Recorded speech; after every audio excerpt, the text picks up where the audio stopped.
to another great episode of the Bourbon Road with your hosts, Jim and Brian, where they talk bourbon and, of course, drink bourbon.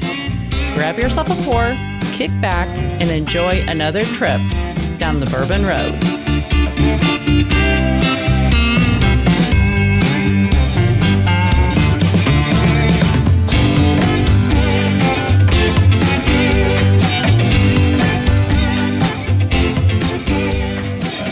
Friends, it's never too early to start planning your trip to the Bourbon Trail for 2023. We hope you'll join the Bourbon Road crew as we pull out all the stops this year at Bourbon on the Banks. So mark your calendars for October 6th and 7th, and we'll plan on seeing you in Frankfort, Kentucky. Be sure to listen in during the halftime break for all the details on Bourbon on the Banks.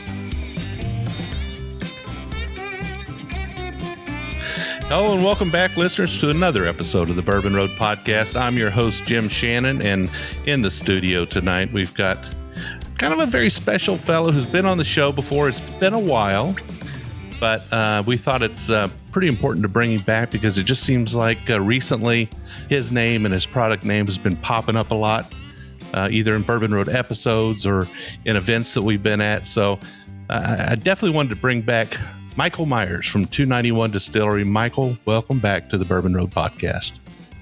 Thank you, Jim. Glad to be back. Yeah, it's pretty exciting. We did have you on in episode 25. I'm going to say that was sometime back in early 2018. And I think I've seen you out and about a few times in between, and we've chatted, but we haven't had you back on an actual episode. And now I think this one's going to be something like 335. So it's 310 episodes later. We got all kinds of catching up to do. Emily, what's she, your director of marketing? Pretty much. Okay. She was, I don't know her exact title. It's changed a couple of times. And Emily takes care of all kinds of shit for us. Yeah. Well, she was great to work with. She's standing over here. Well, she's great to work with. She was an absolute pleasure. We worked through a couple of difficult things with shipment to get everything in place. And it was really nice to see those whiskeys show up today. And I was quite pleasantly surprised by what she sent and the nice little note she wrote. So awesome. If she doesn't get on camera tonight, make sure you give her a big thank you for me. I appreciate all her help. I will. And I appreciate all that she does for 291. It's amazing. So I have an amazing team. So I'd like to kind of get straight to the whiskey here tonight. And in our first glass, we're going to take one of the 4 bottles you sent, and we're just going to kind of start logically at the lowest proof, I guess. But all your whiskeys are pretty hefty in proof. So why don't you tell us a little bit about what's in our glass to start with here? So this is bourbon, single barrel proof. It is the one you have is 126, you said? Yeah, it's 126.1. The one I have is 136.8. That means it's a little older in the barrel than yours, most likely. The proof changes by age quite a bit here in Colorado. It's a bourbon. It's 80% corn, 19% malt rye, 1% malt barley. It's actually my very first experiment and my very first recipe ever. Actually, it changed by 1%. The 1% malt barley originally wasn't in there. It was 20% malt rye. And I took 1% out and put the malt barley in there early on. But it was the very first mash bill I did. I was going to mash in over the weekend.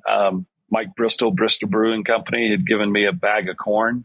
Went down to the home brew shop. I knew I needed malt, and I wanted to use rye, and they had rye malt. So I got enough to do a 80-20, mashed in, fermented, and then distilled it, and turned out really, really pretty. So we make it daily here. We make the rye and the bourbon daily. So. All right, well, let's check this out, and then we'll talk a little bit more about the details after the sip. Cheers. Cheers. One thing for sure, when you're raising a Glencairn with 120 plus proof whiskey in it to your nose, you don't take a deep long breath. You're kind of very gentle with it, and this has a nice sort of a caramel spicy nose to it. It's got a lot of kind of that rye spice boldness, and that's amazing because we're talking about 20% malt rye here, and a lot of times malted rye are a little bit softer than their non-malted counterparts, right? They're a little softer, a little sweeter. But my whiskey has a lot of spice. And when I set out to start 291 and I wanted to make a Western whiskey, something big, bold, and beautiful like the state of Colorado. And I think both the bourbon and rye do that. Actually, I think almost all my whiskeys that I've made have that effect, and they're just really pretty. I love Kentucky bourbon and I love Tennessee whiskey and a lot of the other whiskeys now. But I was going to make a Western whiskey in Colorado, and I wanted it to be different. And I think it is a very different whiskey that is really nice to drink.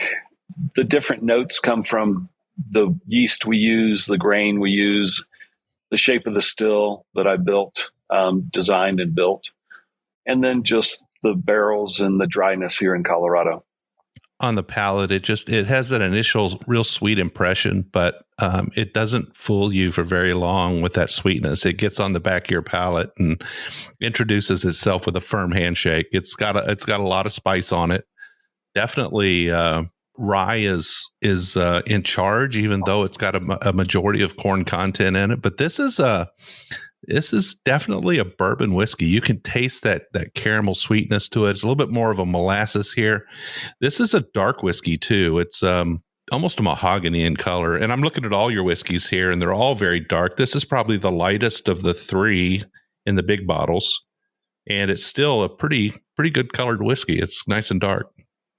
Thank you. Yeah, we use the barrel mill out of Avon, Minnesota, and have from day one, and their barrels, for me, put a really nice color in my whiskey and notes as well. But I've been very, very happy with their barrels and what it does for my whiskey.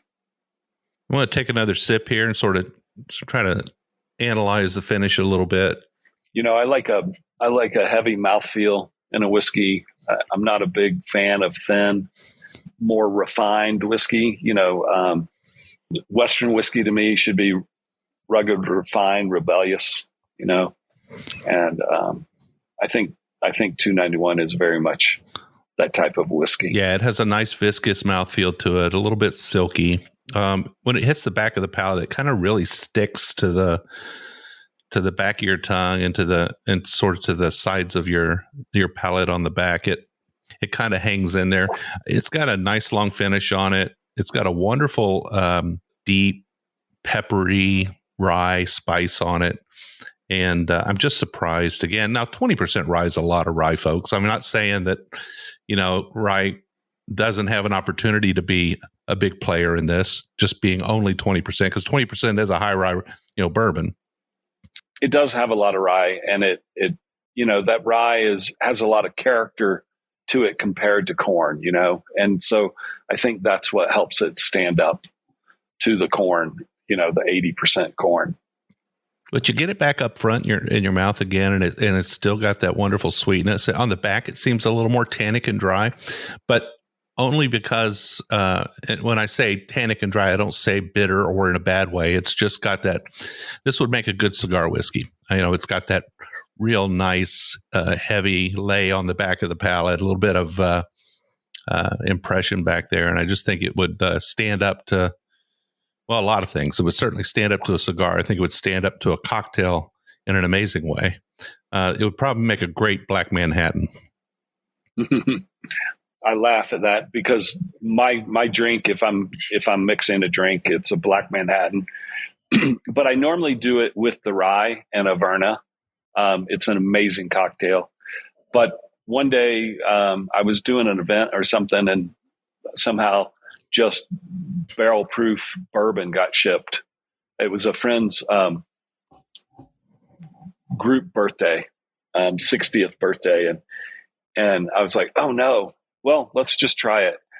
And the bourbon in the Averna, okay, it became a sweet, even more sweet cocktail. But as a Black Manhattan, the bourbon really stood up, and I was very impressed. It made it a different cocktail, not just slightly, but a different cocktail. And I really was impressed with it because I had not tried bourbon in that Black Manhattan.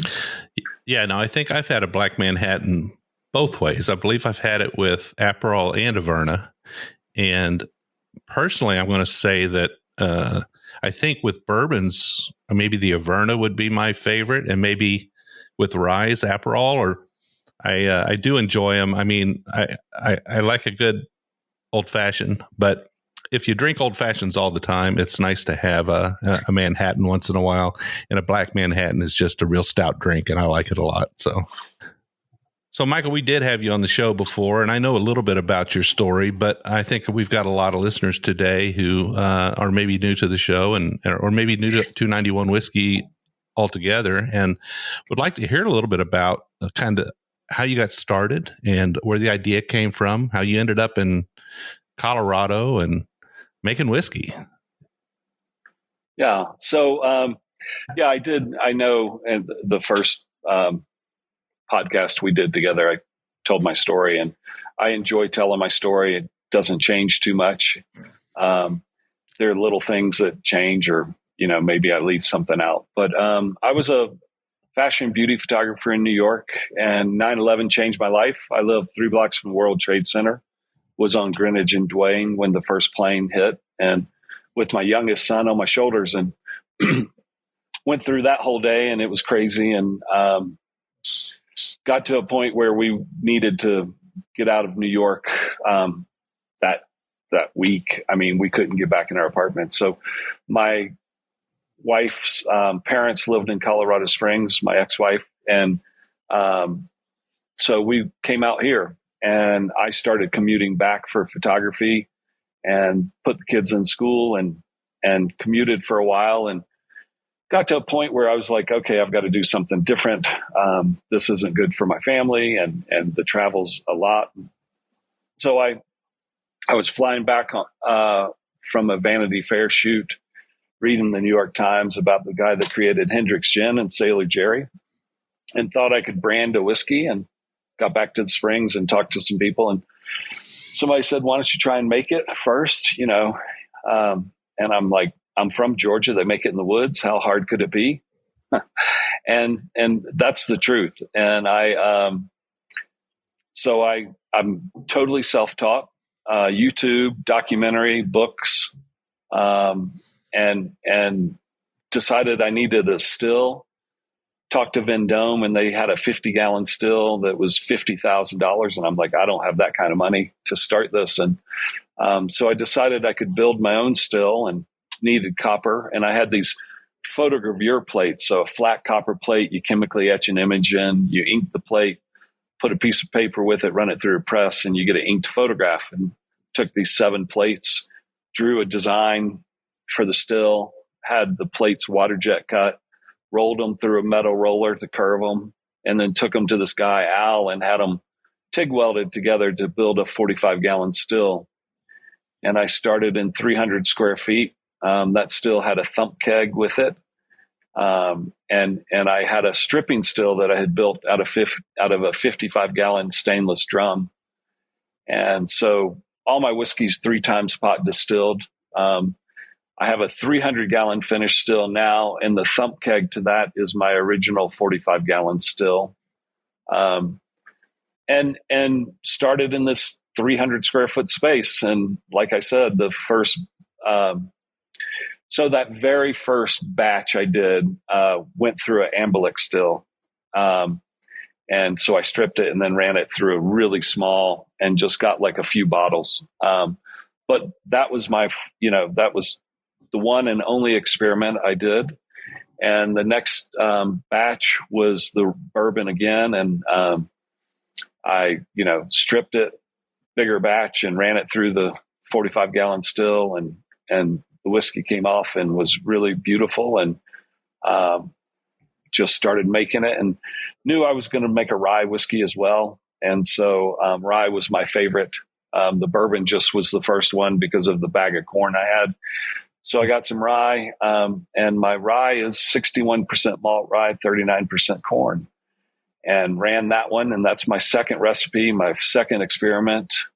And it turned out beautiful. Took the white whiskey over to my friend at the bar next door, and he made a white Manhattan with it that was an incredible drink, just screaming, with the White Dog, Lillet, some maraschino liqueur, and some absinthe. And it just is a really pretty drink. And that White Dog, this year, World Whiskey Awards for Whiskey Magazine won Best American New Make or Young Spirit. That's the second time it's won that award. My Fresh 291 Fresh, which is the bourbon unaged, has won it twice too. So 4 years in a row, we've won Best American New Make or Young Spirit, and that's been really great. But I could make 60 gallons a month in that space, and then we moved to the space you visited that was 6,500, 7,000 square feet. We moved to that, and now we're in 26,000 square feet, what's behind me, and we can make 600 gallons a week. So quite different. So that's a big jump from what you had. I mean, that's a major increase in production capacity. You feeling like you got a little bit of room to breathe when you move to that bigger still? Yeah, I did. The still's a 300-gallon still. I have two stripping stills. Those are what are behind me, 1,500 gallons. And all the equipment I have most of the equipment I have manufactured here in the Springs. Some DOD guys I met that have this most amazing machine shop have built or fabricated the stripping stills for me and the finished still, and a couple other things. The fermentation tanks are out of St. Louis. They're oak fooders. They're very nice. And then two of them are here. They're Cypress from Alabama. Those were the first ones I got before I found the fooders. But yeah, the space is, it's kind of funny.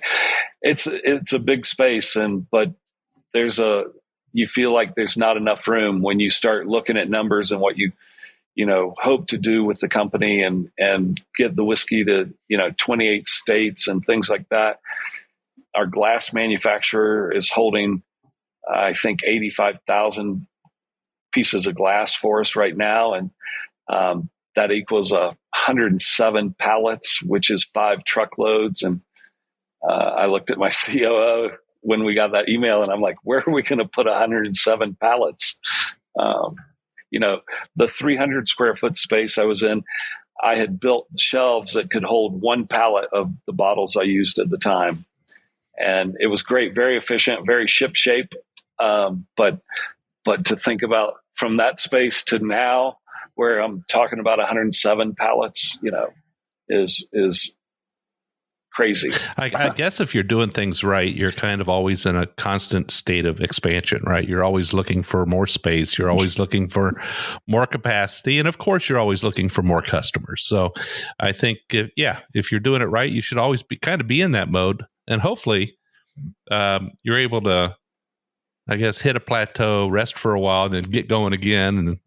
And eventually you'll be in some crazy huge facility with stills everywhere and trucks popping in and out 3 or 4 times a day. So you probably have quite a few shipments coming in and going out on a regular basis already, but it can only get bigger. Yeah, and yes, and we're incredibly tiny. We have a big presence, and you spoke about that we're popping up a lot more. We've done very well. My team's done very well in keeping us on the front and people knowing who or wanting to learn about who 291 is. And so that's amazing. But, we sold 5,000 9-liter cases last year. And that's, in the scheme of things, that is tiny. Yeah. And we're looking to grow. We love it. All our equipment works really beautiful, and the whiskey's just, as you're tasting tonight, as good as it's ever been. And we have some special things that we're going to taste later too. That one of them's a new label, which I'm excited about. And then another one is an experimental batch we did. Actually, it's 4 years, 8 months old. So we did it around that 2018, time period is when we distilled it. So that you were talking about. Right. So I just poured some of the Colorado whiskey in my glass. This is the 291 single barrel proof Colorado whiskey. My bottle in particular is at 129.1 proof. And yeah, we have the same whiskey. Okay, good. Yeah. Well, first of all, tell our listeners what a Colorado whiskey is. Big, bold, and beautiful, like the state of Colorado. For me, this is my rye mash bill, 61% malt rye, 39% corn. It does not say, it says rye on the label, very small, but it doesn't say. The small batch of this recipe says rye on the label, says 291 Colorado rye whiskey. I didn't want rye on the label originally. And so this is my whiskey. This is the single barrel proof 291 Colorado whiskey is the whiskey I set out to make. It's a rye, like I said. And it's just a really pretty, spicy whiskey. If you've been to Colorado, you know how beautiful it is. You know how rugged it is and unforgiving in some places sometimes. And this rye is very much that.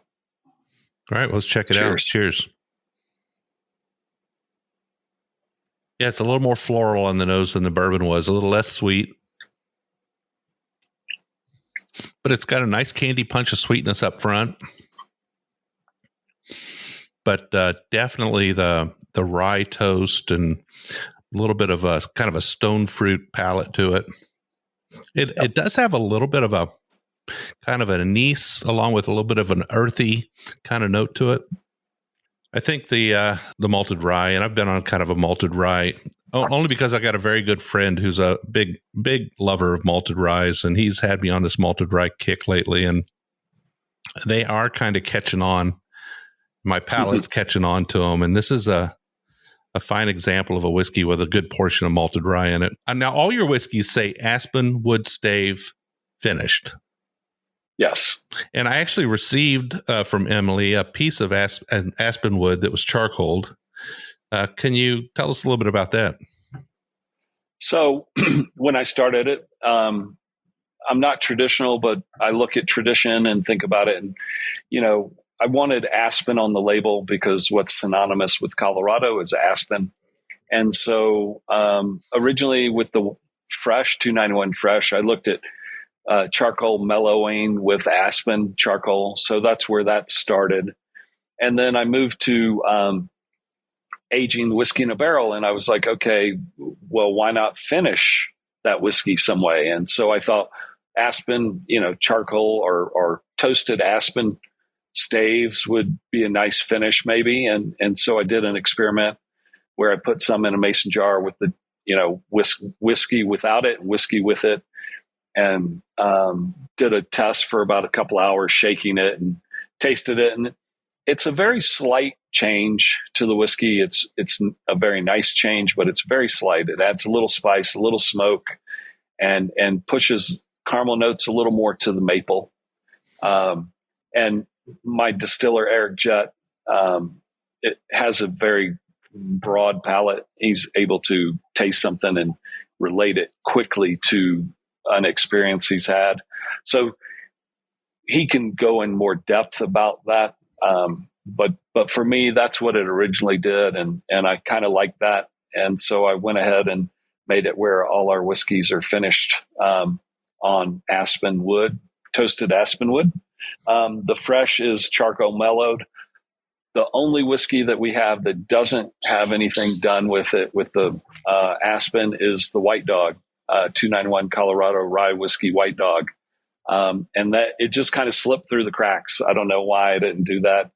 Well, I have to say that there's nothing else on planet Earth like the 291 Colorado whiskey. It has a flavor profile all of its own. You're not going to find anything like it. It's something if you haven't tried, you really ought to try. I can't explain kind of the flavor layer combination that I'm getting on my palate when I drink it, because I think there's a lot going on there. I wish I had a more advanced palate where I could pick it apart. Some people can do that. I'm not that guy. But I can't tell you that I like it. I like it an awful lot. I think I've had it before. In fact, I know if I look on the top shelf behind me, I think, but it's been a minute since I visited that bottle. And I think the profile seems a little different to me today than it did before. Like maybe you've refined your process a little bit, or maybe just I got a very poor memory, but it just, or maybe my palate has just moved on from where it was before. So I'm loving this. I'm really liking this one a lot. Not that I didn't like your bourbon. I thought your bourbon was fantastic, but this Colorado whiskey is something special. It really is. Thank you. Yeah, that's a very high compliment, that it doesn't taste like anything else. And I agree with you. It's a really, really nice whiskey, really pretty for a rye, and we like to say it's a bourbon drinker's rye because of the heavy corn content in it. But it's just a nice whiskey. Yeah, a good whiskey. Yeah, we had every year we like to finish up the year by naming a kind of a whiskey of the year, craft distillery of the year kind of deal. And then our first episode out of the gate in the next year is usually a blind bottle share. And we had one this last year, and one of the guests on the show blinded your bottle of Colorado whiskey into the show. And we had some pretty heavy hitters in there, I'll be honest with you. And we scored them on a multi-point basis. And by the end of the show, there was only one individual point separating the winner and 291 Colorado whiskey. So it was very, very close. Now, in that particular night, you took second place, but on another night, it could have been first. So, right. I mean, it was just a fantastic episode. And it really, and I mentioned earlier in the show that you're popping up on our radar, right? We're seeing things happen. And that was definitely one of them that got us to thinking it's about time to talk to Michael again for sure. Thank you. Yeah. The interesting thing about my whiskey or about 291, I call it my whiskey. It's actually my whole team and 291, but, is that, more and more now, it's been 11 and a half years, more and more people are tasting different whiskeys that aren't just Kentucky bourbon or Tennessee whiskey or Indiana, whiskey. Originally, my whiskey was so different than Kentucky traditional bourbon that people, sometimes the first taste, they're like, whoa, I don't know about that, and it takes them a moment to go back and revisit it, and usually when they revisit it, they go, wow, okay, my palate's grown and I really like this, and that's with anything, you look clothing, somebody tries something new with a suit or something and you're like, I don't know about that. And then, a year later and everybody's wearing that suit that's changed like that. So, I think whiskey is very similar to that. And that's the nice thing about the craft movement and emerging brands like 291 is, shaking things up a little bit and pushing the limits and pushing people to do things that are a little different than what traditionally has always been done. And I think that just makes the whiskey that much better throughout the world. Absolutely. No doubt about it. Well, Michael, we're kind of up on a break now, folks. We're going to take just a short little break, and Michael and I will finish our pour of the 291 single barrel Colorado whiskey. When we come back, we've got a couple more bottles to try. Both these next two expressions are whiskeys that I haven't had before, so I'm really excited to try them. So stick around. We'll be right back.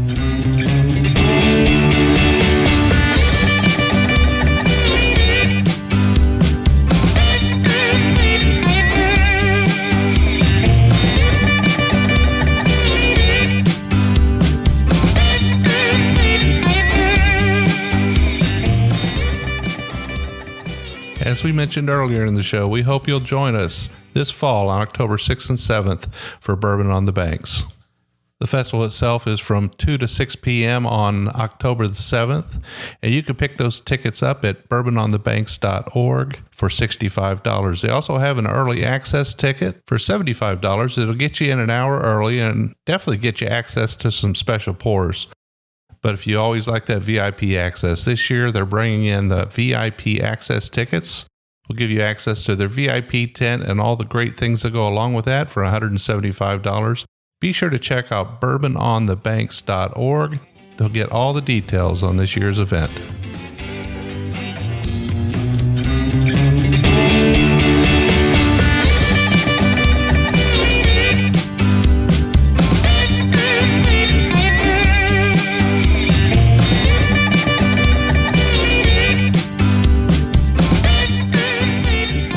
All right, welcome back, folks. First half, we had a couple of really, really good whiskeys. I have to say that I'm going to raise my hand and say the Colorado whiskey was my favorite, but the bourbon was just delightful as well.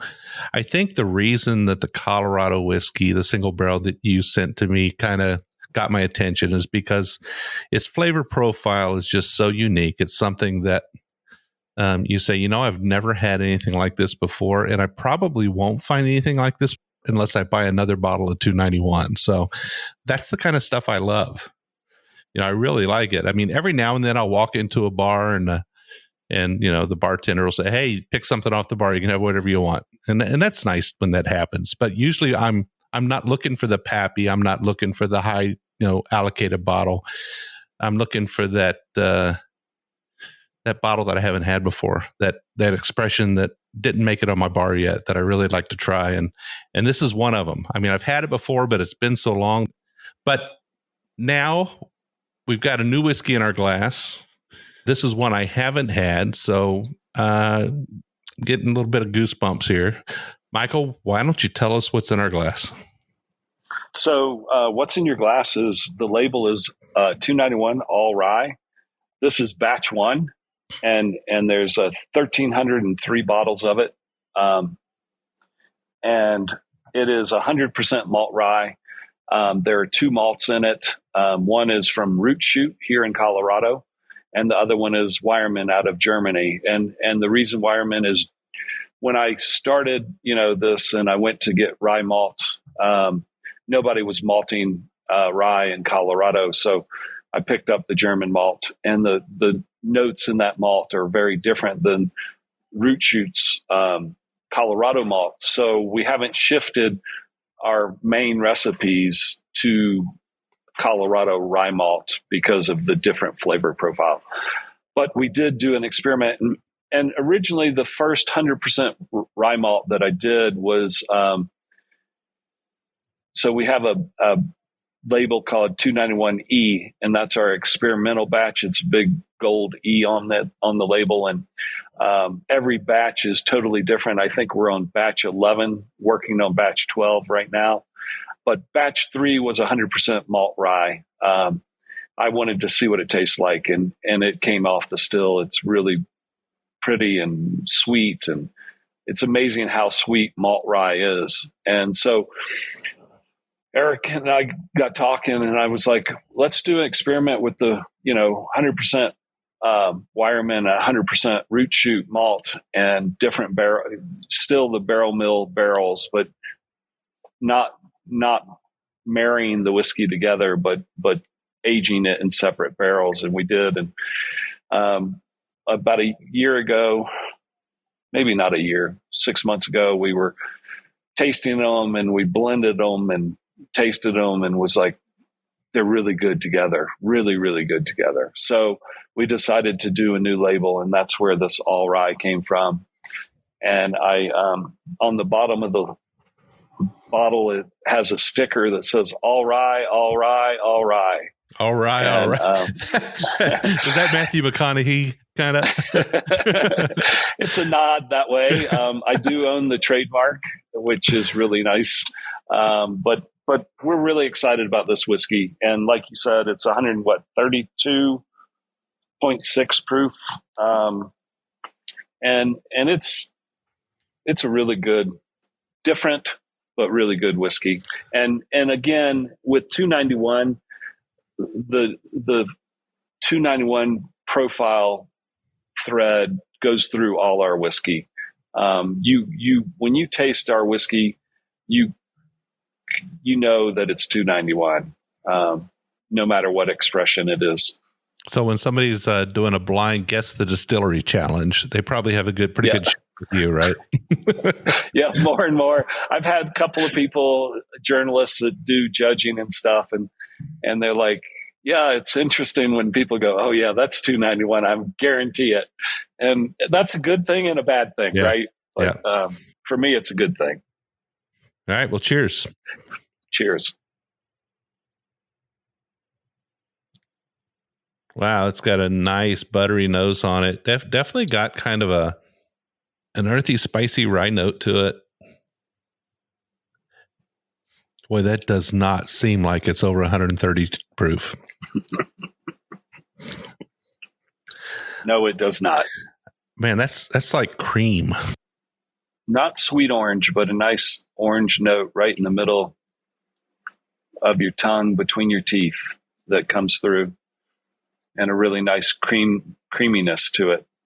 It's almost got this silky smoothness, like you're drinking like a heavy liqueur or something. But that's just the texture of it. It's very, very nice and velvety, silky. Which is really different usually for a high proof whiskey because of the dryness. Absolutely, but it doesn't seem super dry to me. Like, it doesn't hit the back of my palate and dry me out. It doesn't have that that sort of that dry feel on the back of the palate. It's very well balanced, very smooth across the palate. Does not appear at all to be like 132 proof. Thank you. It's got a nice all around sweetness to it that is. It's not sugary sweet. It's kind of grain sweetness. I mean, I love it. I really like this a lot. I'm a big rye guy, and this right here kind of tips the scales a little bit for me. It's something I haven't had again. So, thank you. Yeah, and it's for a rye, it's not very spicy. I think the bourbon was spicier earlier. Yeah, this is more balanced and easy for 132 proof. This is kind of an easy sipper, and that shouldn't be that way, right? It's a little scary. Yeah, but yeah. So when you had the two, so this is kind of a blend of two ryes, right? That you kind of mentioned you had two different grain bills. Well, they're both ryes, but they're both malted ryes, but they're from different sources. Right, different malt houses. Were they vastly different? The two? Yes. Yeah, they taste vastly different. So they both brought kind of their best assets to the table when they were blended. They did. They really balanced each other out in a really nice way, because there were certain notes that popped up in each of them separately that just made them not as special, I guess. And then when they were blended or married, they just balanced each other out really nicely, and filled the valleys and pushed the peaks off a little bit, and made a really nice whiskey. Yeah, I'm going to really have a great time introducing a few people to this bottle who visit the Bourbon Road Bar. This is going to be a pretty popular bottle, I'm going to say, amongst my my close drinking buddies. So I'm pretty excited to do that. You mentioned that you're in a number of states. Did you say it's close to 25 states? 28, somewhere in there. Am I pushing it to ask you to rattle them off, or is that something that they just need to go to the website for? 28 is going to be tough. Yeah, but I can start. I can go Florida, Georgia, South Carolina, North Carolina, Tennessee, Louisiana, Arkansas, Kansas. Let's go back. I don't know, Virginia, New York, New Jersey, Illinois, Indiana, California, Oregon, Nevada. Emily's trying to give me a little bit of help here. Colorado. Of course. Can't forget that one, right? Yeah. Wyoming, a little bit. Kentucky. I thought I said Kentucky. Maybe I did. It's worth saying twice. No. Yeah. And some of these states we ship pallets to. Georgia. Mm-hmm. I don't know if I said Georgia, home state. And some of them were with LibDib distribution, and we ship, sell a pallet. I mean, not a pallet, sell a case and ship a case. So, it's not like it's all over the shelves in all these states. Some of them it's on the shelves quite a bit, and some of them it's not.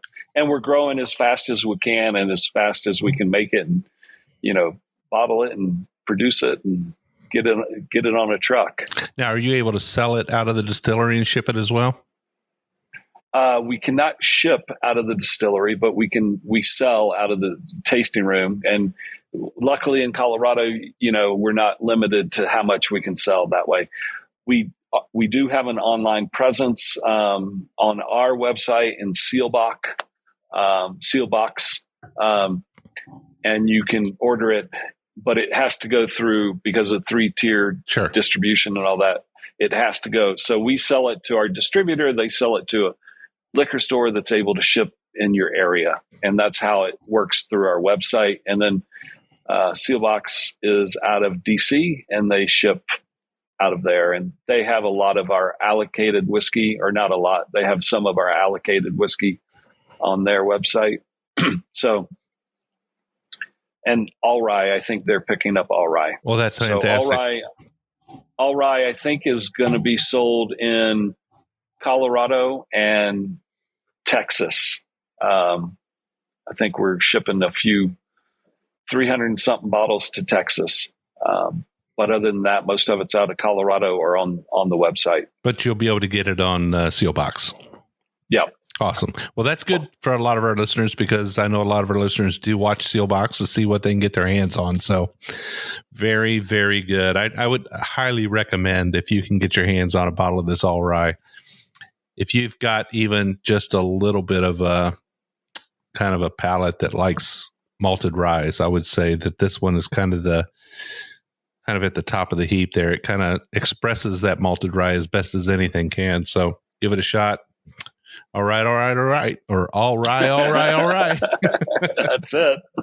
All right. Well, I'm kind of excited to try this last bottle that you sent. Now, this is not a standard 291 750 ml bottle. This is a sample bottle. Yeah. So what'd you get? A 375? I got a 4-ounce sample bottle, a Boston round. Yeah. So this is interesting whiskey. Like I said, this is single malt.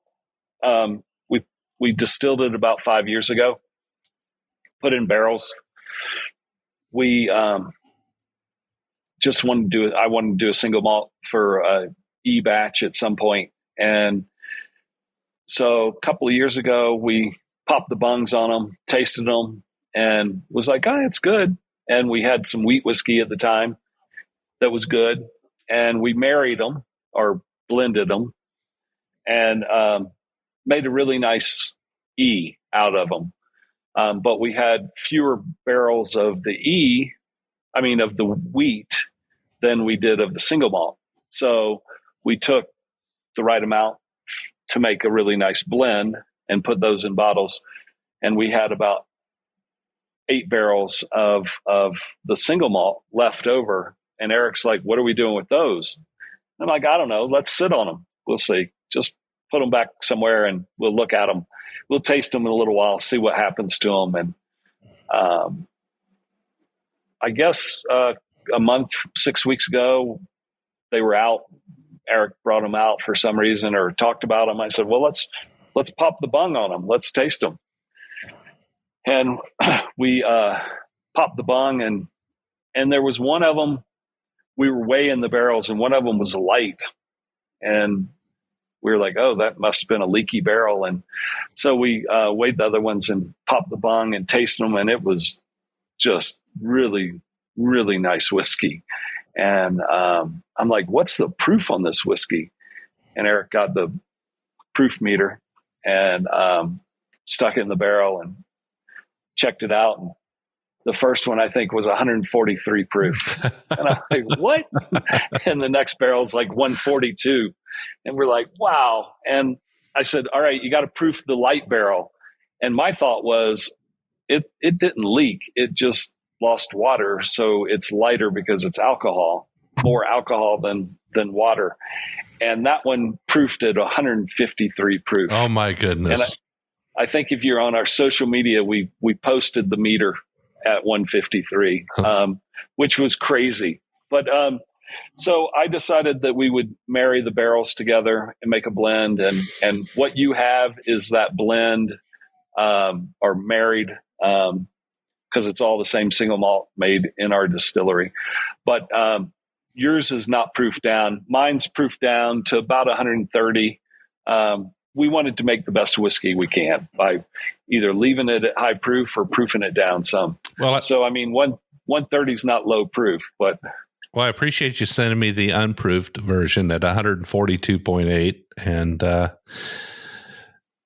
it's been a minute since I had a hazmat whiskey, but this definitely qualifies. And especially a single malt. Yeah. Yeah, especially a single malt. All right, so let's check it out. Cheers. Cheers. Wow, the nose does not like take you over or anything. It's kind of a light nose on it. I like that. Oh, that's wonderful. That's delightful.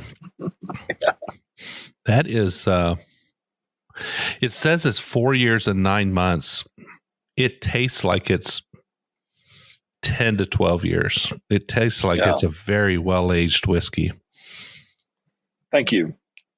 Yeah, I took a bottle of this of 375 sample bottle to Whiskey Magazine, American Whiskey Magazine, American Whiskey Awards a week ago in Louisville, and had Steve Beal and Peggy Noe and Maggie and a few people taste it, and they just were blown away. Yeah. What you're tasting, the higher proof, and now I wish I hadn't blended those other barrels with the wheat, so I'd have a lot more of it. I think it's definitely on the verge of magical. It's very refined and delicate, but it's hazmat. I mean, it's 142 proof, but it's just got this wonderful non-oppressive palate to it. It's not blowing you out of the water. It's very nice, kind of soft. Yeah. What I get from it, and yes, all those words you're saying are exactly the same. I feel the same about it. The nose or the notes I get is straight up like golden raisin tobacco. Yeah. Yeah.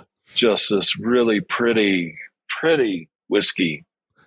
Yeah, it is a little dry, but I think I want it that way. I think that's how I want this whiskey to be,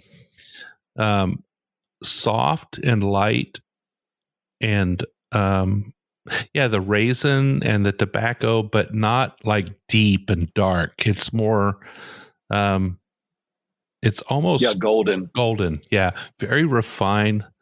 This could be a very, very, very expensive whiskey. You know what I'm saying? This could be something that would be treasured because it's very, for 142 proof, it's something that is it's really nice.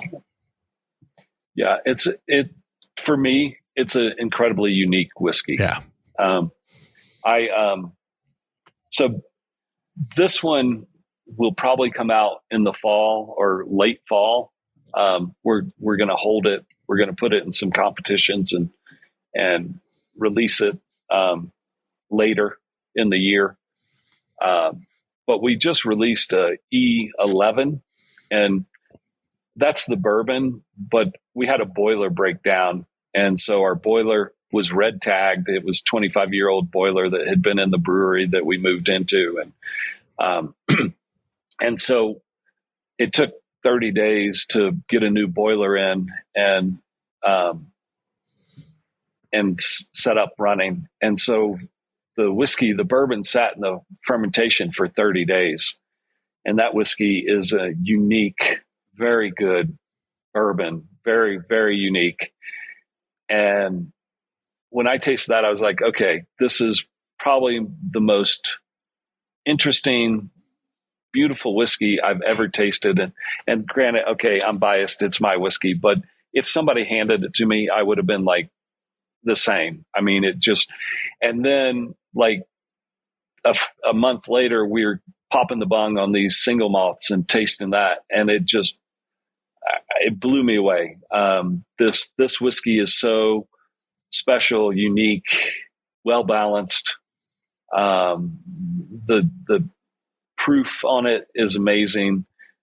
And so, yeah, these two whiskeys right now for me are the most interesting, best whiskey I've ever tasted in my life. Well, I hope you took really, really good notes because we your customers are demanding that you reproduce this on a reasonably regular schedule. So. Yeah. That's the problem with the E's is all our E's have won really nice awards. One of them, a wheat, 100% wheat, won World's Best Wheat from Whiskey Magazine. The 100% malt rye number 3, Jim Murray gave 96 points, I believe. One of them got, I think, 96.5 points. So, we keep doing these experiments, and I do want to do a single malt at one point where it will have its own label. It's going to be a little while now because tasting this at almost 5 years old, it makes me want to age it for at least that long. Yeah. So, yeah. Well, yeah. And when you're bootstrapping a company, it's tough to be able to sit on whiskey for a long time and put a lot of it up and do things like that. But that's the nice thing, that we're able to experiment and make amazing whiskeys that people get to taste, and hopefully some people sit on some bottles and don't, drink it immediately. So, well, I think they'll cherish this. If they manage to get their hands on a bottle of this, they'll definitely cherish it. So I got 4 ounces. I'm going to share it with as many people as I can. And I'm going to look for that bottle to come out when it does and try to get my hands on it. So, yeah. Awesome. So if somebody's coming to your distillery, they're visiting Colorado, they want to come to 291, what can they expect when they show up at the distillery? What's it like to visit and take a tour and do a tasting and all those things? Yeah. So we want you to sign up online so you have a spot, especially if you're doing a tour and a tasting. You can come into the distillery, into the tasting room, and it's a bar. So you can order a cocktail. You can taste some of the whiskey before you order it if you haven't tasted it, but you can't do a full tasting without a reservation, or tour without a reservation. But it's a Western bar. A friend of mine built it for me. The top of the bar is African mahogany, like some of the frames I made for my photographs. And then the front of the bar, or the wrap of the bar, is Restore doors from the Restore. And so they're actually, one of them's a mahogany front door, but it looks like, a regular bar. There's no stools around the bar because I wanted it to be a Western standing bar. And I wanted that to be fluid. When people came in, people leaning on the bar would move around and make it welcoming for people to come in and not feel on the outside. And that's worked really well. And then there's a back room where there's sofas, chairs, tables, and we have music. Music's going to start shortly tonight. Grant Sabin and a friend of his are going to play blues. Grant is also one of our bartenders, he's an amazing musician and an amazing bartender. And then a tour, we're a small facility, and you get a really nice tour from one of those guys, from Emily to Grant to Maddie to James. Somebody will give you a tour and tasting and get to see how we make it. It's a very special. It's not your normal distillery. I'm an artist, so there's a lot of art to it, and less mechanical, but really beautiful. Well, I'm looking forward to getting back out there and visiting your new facility. I was there a number of years back, at 2018, I think, and I was at your smaller location. But I'm kind of excited. My son and his wife and my brand new grandson live in Colorado Springs. Oh, wow. Wonderful. You got to get here. I have to. They live right over by Bear Creek Park. So when I get over there and visit, I'm going to come up and see you, and maybe we'll sit down and have a Black Manhattan together. And I would love that. And try some of your new whiskeys. That would be awesome. Michael, thank you so much for being on the show. We appreciate it. It's always nice to chat with you. I know I'm going to see you again this fall, possibly in September. You'll be at probably the Kentucky Bourbon Festival or one of the concert series that happens during that time, or something. You're usually bouncing around in bourbon country somewhere in the fall. Yes, I am. So we look forward to seeing you then. In the meantime, folks, if you get a chance to pop in at 291 Distillery out in Colorado, I highly recommend it. Where can they find you guys on the internet, on Facebook, on Instagram? What's your location? So the handle's Distillery 291. The website's 291 Colorado Whiskey or distillery291.com. And you can Google it, you'll find us. So yeah, and please come visit. You, Jim, come and visit. Everybody that's listening, come see us. I'm here, not all the time. The fall, I'm not here a lot, but there are times that you'll be there, and I'll be drinking at the bar too. So come see us. All right. Well, thanks again for joining us tonight, Michael. Folks, you can find The Bourbon Road on all social media platforms at The Bourbon Road. You can also visit us on our website, thebourbonroad.com. We also have a private Facebook group called The Bourbon Roadies. It's just about 3,500 really good friends that hang out, chit-chat, talk about bourbon, share pictures and stories, life events. It's just good people. We'd love to have you join. Just get on Facebook and search out The Bourbon Roadies and answer 3 questions to come in. And we'd love to say hey to you. We get out and we do events too. If you see us in a liquor store, if you see us at an event, make sure you walk up and say hi to us. Always love to meet our listeners. Always love to share a pour when we can. We're out at events all the time, and we love to pop into liquor stores and walk up and down the aisles with our listeners. So if you see us, make sure you walk up to us. We do a show every single week on Wednesday. We'll have guests on like Michael here in Distillery 291, and we'll deep dive a subject. Sometimes we'll have a musician on or an author. Sometimes it's a chef. It's always something fun. We're always drinking whiskey. Make sure you check us out every week. Subscribe on your favorite podcast app so you don't miss a show. But until the next time, we will see you down the Bourbon Road.